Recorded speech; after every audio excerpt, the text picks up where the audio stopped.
I'm taking over from Tony, so he has a bit of rest. So it's a great pleasure to have Jay Hall, who will talk about education, which was also part of the talks we had before. So the fundamental question is, given that we have so much new music, do we really need to educate more people? So we create more competition and more difficulties for grassroots musicians to move up. I hope you will address this question. It's a bit tricky, I admit. Yes, sir. What a way to start. Good afternoon. Thanks. I'll try that again. I don't like silent rooms. Good afternoon. Fantastic. It's lovely to be here. Thank you so much to LMA for inviting me, and thank you for having me. I am mindful of time, so I'm going to try and do a slightly shaved down version. As said, my name is Jay Hall. My pronouns are he, him, and I am the Progression and Inclusion Manager at Lancashire Music Service and also the Inclusion Lead at Lancashire Music Hub. Just a bit of brief background about myself. It's my pleasure and privilege to speak to you today. I'm Lancashire born and bred.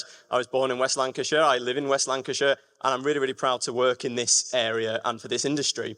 I'm actually a proud product of the music service as well, and now have that privilege of working directly with the service and with the young people in the same place that I came from, and I do not take that responsibility lightly. Just really, really quickly, today is all about a musical ecosystem. This room is Lancashire's musical ecosystem, and I think it's really important to have a sort of 360 approach, harmonising, if you like, our ecosystem between education and industry, our partners and our communities. And so I'm going to give you a little bit of background about Lancashire Music Hub and how we might do that in Lancashire and continue to enhance the already amazing work that's going on. So firstly, just to help me, as a show of hands, who's heard of Lancashire Music Hub? Oh, fantastic. And Lancashire and education hubs, music education hubs in general. So Lancashire Music Hub, or LMH, it's a partnership of organisations. And I mentioned this morning, actually, in a meeting, that I was going to explain what a music hub was. And a wise person said to me, "No, Jay, why a music hub?" And I thought that was absolutely a fantastic question. And the why is young people.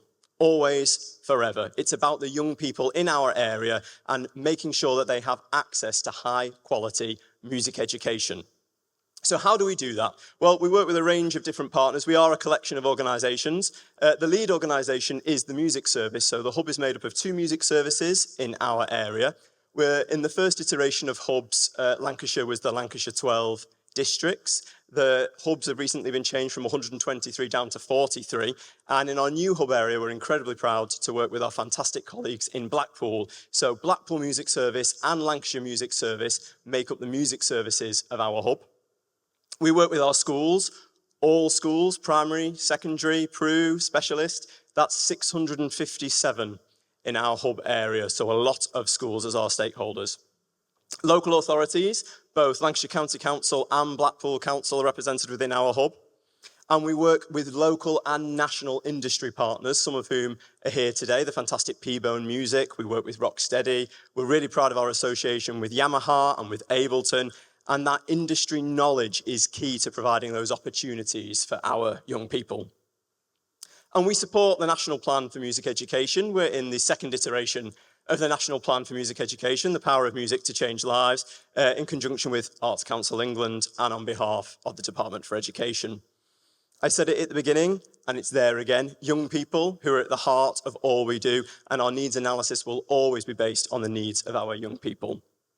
And we also partner with fantastic community organisations such as the wonderful More Music. Their leader Marianne is here today, up in Morecambe, amongst others. So what do we do? What's our daily bread and butter? Well, our focus is on access, inclusion, progression and participation for those young people. We look at curriculum and instrumental teaching. We have vocal tuition for both in and out of schools, as well as curriculum support from early years all the way up to Key Stage 5 and beyond in certain settings. We provide training and resources, CPD for teachers, including conferences. We have a primary and a secondary conference, and we run networking events for all of those teachers and provide them with tools such as Chirango, who's another one of our partners. We run everything that you'd hope a music service would do, but as a hub, we run much wider than that in terms of ensembles and extracurricular offer. So we have everything county-wide from a network of music centres. We have 9 music centres spread across the geographic area, as well as opportunities in jazz, in rock, classical, street bands, technology, as well as bringing them together for instrumental and industry days. And we do that in conjunction with youth voice. Youth voice and participation is incredibly important to us. Our youth hub board, Amplify, I am proud to co-lead on with colleagues Darren and Leroy from More Music. And it's in a new iteration at this exact moment where we're going out to all corners of the hub area to consult and talk to young people and ask them what they want, what they need, and speak to the people that count about their views, their wishes, and give them a voice and create content with them directly. And I would love, wherever Tony has gone, to bring Amplify to speak at an LMA event, potentially in the future, so we hear it from young people themselves. And we co-create with them as well. And we run events and projects, concerts, festivals, collaborating together with different partners to do all sorts of different things, including our Lancashire Sings programme, which by the end of this academic year, I think will have reached something like 4,000 young people. And programmes like that give them the opportunity from primary age, not only to just sing with their peers for the joy of singing, but to enter venues, to work with live bands, to work with artists, to see a wider aspect of the industry here in Lancashire. And we are Youth Music Idea champions. Inclusion, diversity, equity, and accessibility, the idea will always be at the heart of everything that we do. We ensure that everyone feels welcome and valued in our spaces and celebrate our diverse musical traditions, providing the resources where they're needed to try to meet community needs and removing those barriers to participation for potential musicians and the wider industry. It's something that is access is something that is incredibly close to my heart, and that includes financial barriers. We have a dedicated Friends charity that's there to assist with financial costs. I'm a young person who benefited from such a charity. Without that financial support, I wouldn't have learned my instrument, I wouldn't have been able to go on tour, I wouldn't have been able to purchase an instrument and ultimately go on to study it and then enter the industry. So access is incredibly important. So there's a little bit of a graphic up on the board. Our hashtag is "Where will music take you?" because we like to think of being a musician, being a creator as being on a journey. I'm still on that journey. I'm learning all the time. I'm learning today. We've heard from some fantastic speakers. And you might be looking at that journey, and it's very much one journey, initially, if we look at it. It starts with what we might see as some of our young people's first inspiration events, which is Wicket, that whole class instrumental teaching, which tends to happen in year 4 or year 5. And if a young person loves their instrument and is able to, they might go on and have individual lessons, maybe at their school or at one of our music centres. They go on, they get a gig, they join a band, they join ensembles, they make music with their friends, and they might join wider ensembles. That might be a jazz band or an orchestra or a choir, national ones, and then hopefully have a creative career sorted. That's a fantastic journey, but it's a journey. It's not the journey. No musical journey is linear. No musical journey is the same. A young person might be a composer, a producer, a rapper, etc. There's so many possibilities. They are endless. They may meet the industry for the first time on an industry day, meeting other people from the creative careers. It might be through an internship, through a co-produced events. Musicians might be self-taught. They could be bedroom producers. They could be utilising AI. And it's really important that we recognise that all of the excellent work that goes on in the community and through private enterprise and different teaching, there are many pathways. We're looking at a road. Those musicians may start in the middle. There are left turns, right turns, roundabouts, bridges, and it's really important that we work in conjunction and signpost to our young people that a musical career is valuable, sustainable, and is absolutely a possibility for them. I think it's our responsibility to do that, and we've got some excellent examples of that working in conjunction with partners. So, for example, in this very building, Lancashire Music Hub hosted a jazz day just a few weeks ago in partnership with the fantastic Preston Jazz and Improvisation Festival, and it was held here at the University of Lancashire, and it enabled those young people to come together and make music in their own terms, but in one of these spaces with people from the industry. So I've spoken about the journey being more than one linear pathway. Well, that means we've widened the scope. We've just come to the end of an iteration of a music technology strategy. My colleague Ben Rapp, who I think is in the room, who's led on this, And we've recognised that learning an instrument is a crucial and wonderful skill, but there's so many more things now required in the industry and so many opportunities, and we see it as a disservice if a young person does not have the access to a digital audio workstation to develop those skills. And that's been part of our strategy, and indeed it will be part of the next iteration of that strategy. We've used tech in teaching in that way, so utilising UStudio as part of our partners with Chiranga. Teachers can record themselves modelling for their students. Students can record themselves practising and do their first mixes. And we've also had a wonderful association with Ableton, where we've been able to provide push-tos and Ableton Live licenses to some of our secondary schools, as well as our specialist schools. And the next iteration of that will be to include the Ableton Move, so that at Key Stage 2 at younger levels, students can start sampling, live looping, and creating music in this way. We have an award-winning accessible instrument library for our specialist schools and beyond, and it's really important to us that young people have access to the tools that they need, that they have instruments that are effective, that suit their abilities, their needs and their interests, and that it can be used both in and out of curriculum. And because of this, we've widened the scope on progression routes. Progression obviously is within my title, it's something that's very important to me. And we don't necessarily mean progression in terms of musical development, we mean progression in every sense of the word. Where can I go next? Who can I meet? How can I create? How can I make music? And so we've widened this to music tech clubs and ensembles, from Future Beats up in Lancaster, where young people can write their own music to film, for example, to tech clubs where we're going to utilise Ableton so young people can work in an ensemble situation, but using technology. And if you haven't seen it yet, we even have a mobile music vehicle. Lancashire is such a rural county, and we recognise that the geography of our wonderful, beautiful county can be a challenge to making sure that music reaches and opportunities reach different parts of it. So we have a vehicle. If you imagine it a little bit like a mobile library, except the side comes out and turns into a classroom, and it's able to go around some of our more rural schools, attend festivals. It went to the Kite Festival, I think, up in Morecambe. It's been to a few other places as well, and able to bring music really into young people's areas where they are. So why is all of that important? Why is all of that happening? Hopefully, it's inspirational. And maybe to answer your prompts at the beginning, for me, yes is the answer. We should be educating more people musically and building aspiration through inspiration. It is all of our responsibilities. We work with conservatoires, universities, military musicians such as the Royal Marines, the BBC, professional orchestrators. Colleagues at More Music have recently held an industry day at Cardinal Newman. We speak to careers companies who are providing independent advice to young people, trying to equip them with the tools and making sure they are aware of the incredible opportunities in our industry. The message is it is possible, it can be sustainable, and it has value. So to that end, I'm not sure how visible that is for you, but I would highly recommend Music Mark have done some fantastic work on this with Wiltshire Music Connect. Why music? It's a series of leaflets, pamphlets, PDFs, and videos for every key stage.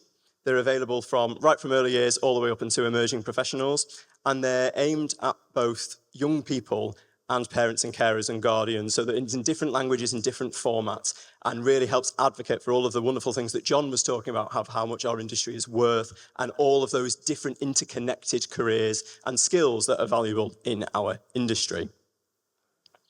I would also highly recommend UK Music, who've created some fantastic resources, including this interconnected map of different careers that are available in the industry. So a great way to illustrate to young people, parents, carers, whoever, that all of these careers exist.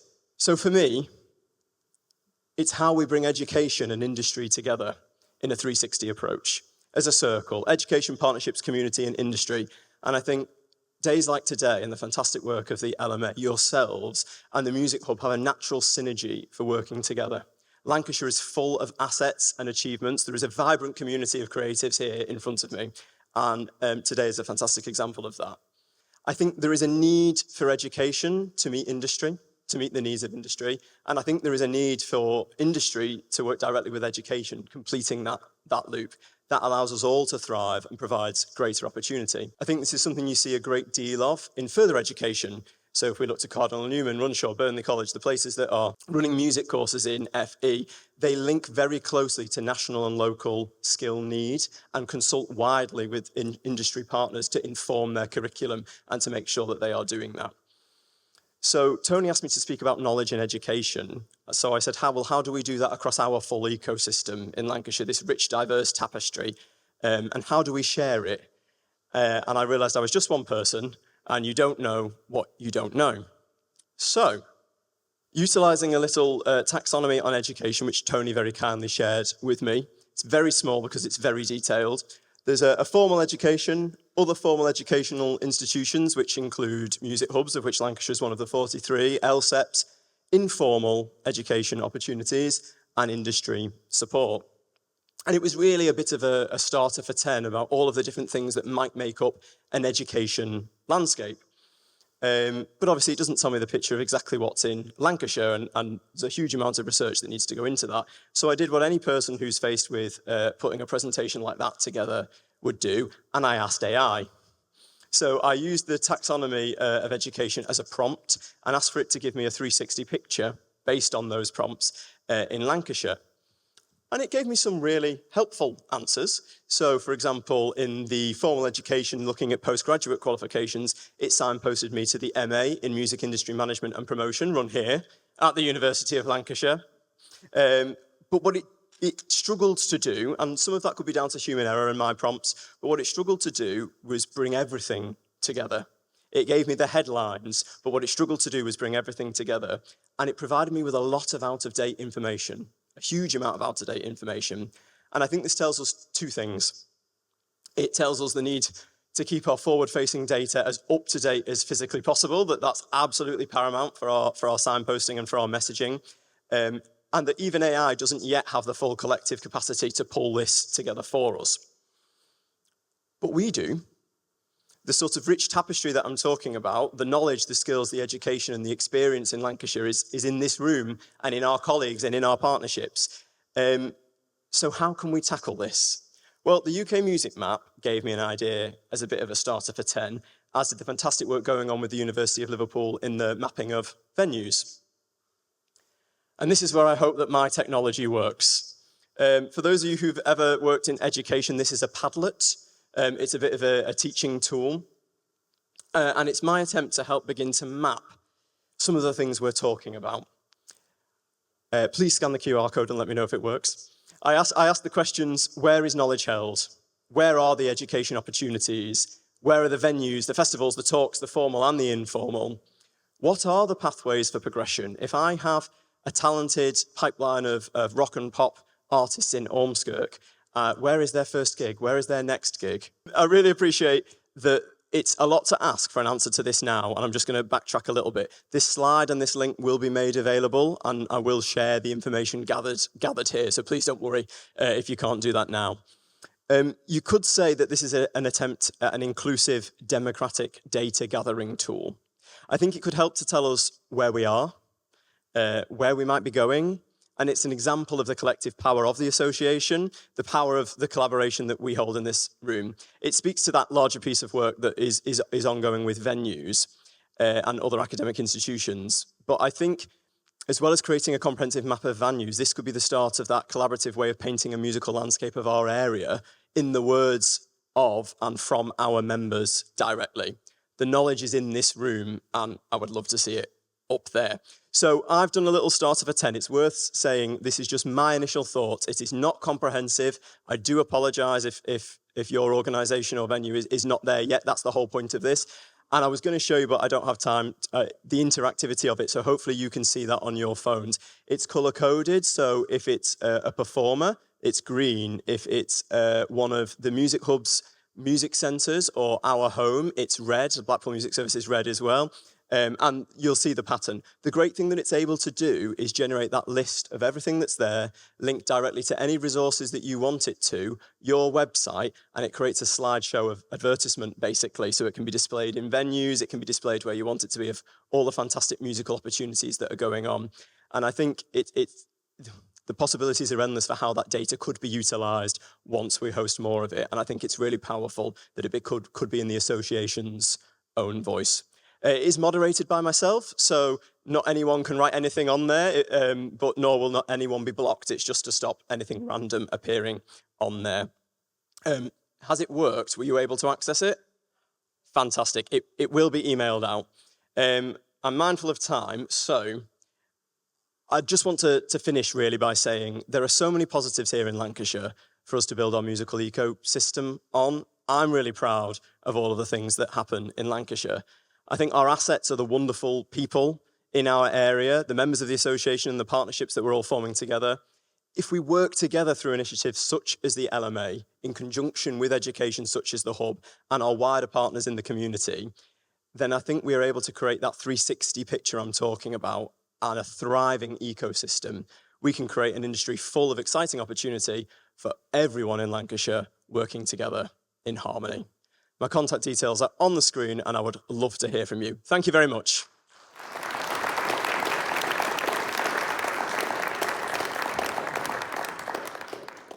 Thank you for this great presentation. I have a couple of questions, but let's let the audience ask any questions. You mentioned Blackpool quite a few times in that, and I wanted to touch on something that gets overlooked very often, and that is the vulnerable children in Blackpool. The ones that aren't in mainstream schools, the ones that are homeschooled or in the behaviour schools, we'll say. I myself I wasn't in mainstream high school. I had a very deep passion for acting and singing. However, not being in a mainstream school, that passion dwindled very, very quickly because the support for these arts and these creative passions, they didn't exist. And I'm wondering what exactly you're doing about those kids, the ones that don't have access to these types of resources. First of all, thank you so much for sharing that. I really appreciate it. I think that's a fantastic question. Working very hard to make sure they do have the access, because you're absolutely right, it's incredibly important. We work with all of our pupil referral units. For example, the relationship for us as a hub with Blackpool is new, but we provide them with equipment, we provide them with opportunities, and most importantly, we ask them what the need is. We consult widely with the head teachers of these institutions to ask what their young people need, and then we go and speak to those young people. So it's a developing situation, but I would say we are seeking to meet that need, because you're absolutely right.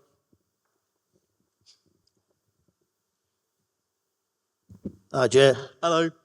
My name's Martin, and I'm the CEO of an organisation called We Are Noise.